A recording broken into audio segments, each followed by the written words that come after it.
Welcome everyone to another deep dive into football history. I am Hari, and alongside me as always is the brilliant Kimmy. Today, we are strapping on our shin guards and heading back to the late 90s. Specifically, the absolute roller coaster that was the 1998 to 1999 Gillingham F.C. season. Hello everyone, it is great to be here, Hari. And you hit the nail on the head with the word roller coaster. If you were a Gills fan during this campaign, you probably needed your blood pressure checked regularly. This was a season of broken transfer records, 17-game unbeaten streaks, bizarre police interventions on the pitch, and arguably one of the most agonizing Wembley finishes in football history. The heartbreak at the very end is legendary, but let us not get ahead of ourselves. To properly set the stage, Gillingham was competing in the Football League's second division, which is the third tier of the English football pyramid. It was their 67th season in the Football League, and at this point in their history, the club had never reached the second tier. They were managed by Tony Pulis, a name many modern football fans will instantly recognize, who was entering his fourth season under chairman Paul Scally. And Scally was clearly ready to shake things up because the preseason was defined by massive squad changes. The records for the highest transfer fees received and paid by the club were both utterly shattered.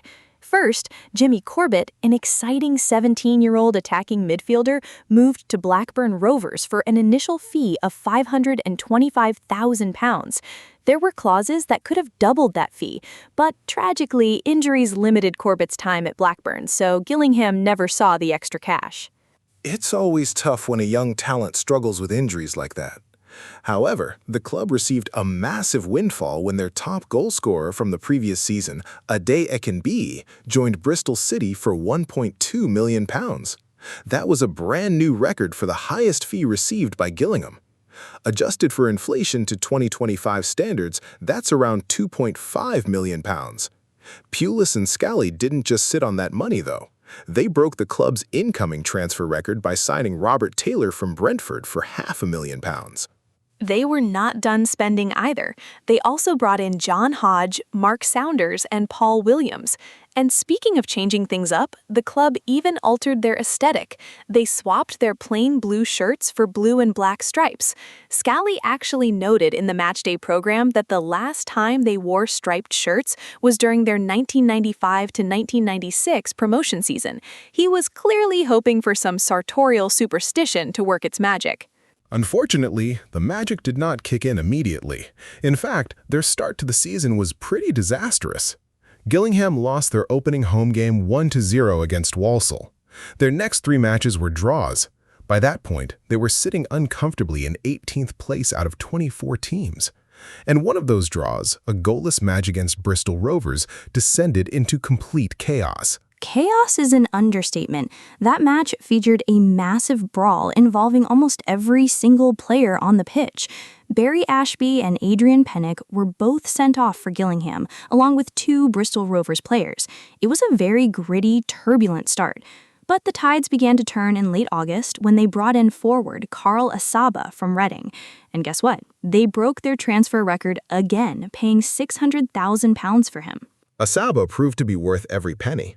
He made his debut in a 2-2 draw against Blackpool, and then Gillingham finally secured their first victory of the season by crushing Wrexham 4-0, where Asaba scored his first goal.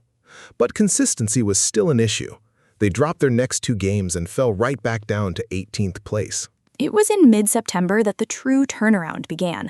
A 1-1 draw against Colchester United sparked an incredible 17-game unbeaten league run that lasted for the rest of the calendar year. During this streak, there were some truly fascinating moments.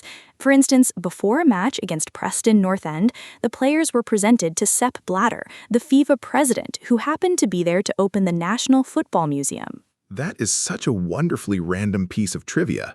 Imagine gearing up for a gritty third-tier clash, and suddenly you are shaking hands with the head of global football.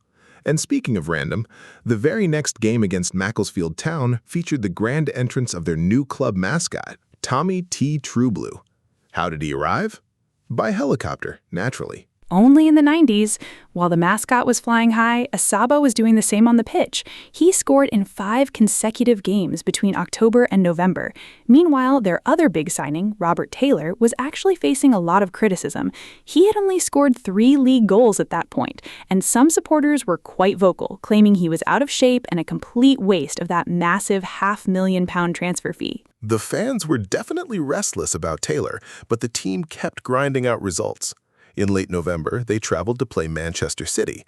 This is wild to think about today, but City were playing in the 3rd tier for the first time in their history. The match ended in a 0-0 draw, but it drew over 26,000 fans, which was by far the largest crowd Gillingham played in front of during the regular season. Gillingham carried that momentum into the new year, but eventually lost to Walsall in January, ending their unbeaten run. The early months of 1999 brought one of the most bizarre incidents of the entire season. In February, Asaba was sent off for apparently headbutting Dated Green of Colchester United. However, 2 weeks later, the Football Association actually overturned the red card. And the reason why is incredible. The FA convened a special commission and reviewed evidence provided by literal police officers who were present at the game. The police stepped up to clear Asaba's name. You rarely hear about law enforcement acting as VAR before VAR even existed. It is a phenomenal piece of football history, and February ended with another historic moment. The heavily criticized Robert Taylor silenced all his doubters in a match against Burnley. Gillingham won 5-0 away at Turf Moor, and Taylor scored every single one of those 5 goals.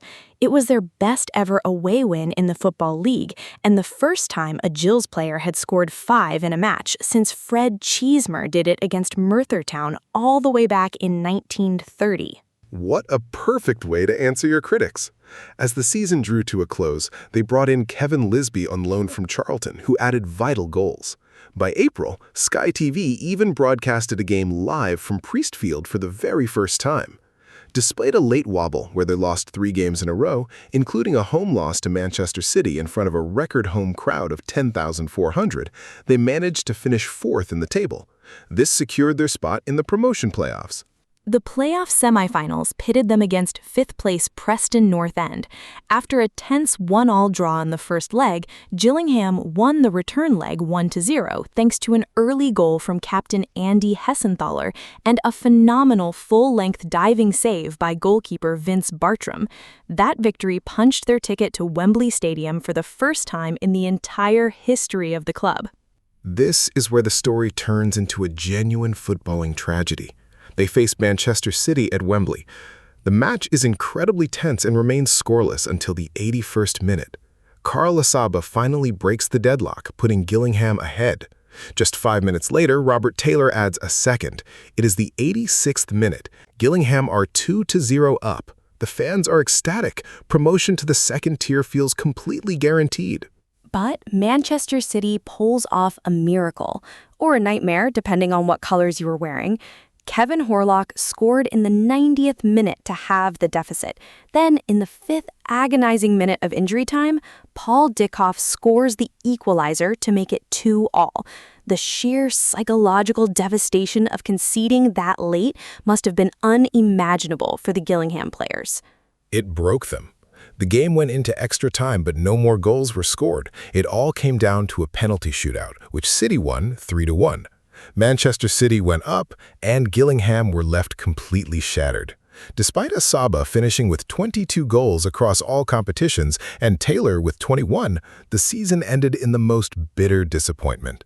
And the drama did not end on the pitch. The aftermath of this season was incredibly messy. Just a month after the Wembley defeat, Tony Pulis was dismissed from his job amidst accusations of gross misconduct. His relationship with Chairman Paul Scally had completely broken down. It was fueled by a controversial interview where Scally was quoted by the local newspaper, Kent Today, saying that managing a football club was an easy job. Scally claimed he was misquoted, and as retaliation, he actually banned the reporters from Kent Today from entering Priestfield Stadium for over 5 years. Meanwhile, Pulis sued the club for unfair dismissal, leading to a very public and bitter court case. Eventually, he accepted an out-of-court settlement of £75,000. It was a chaotic end to a brilliant yet tragic campaign. Peter Taylor was brought in as the new manager, and remarkably, the team dusted themselves off, challenged for promotion again the very next year, and finally won at Wembley to gain promotion to the second tier for the first time ever. A beautiful redemption story born from the ashes of 1999.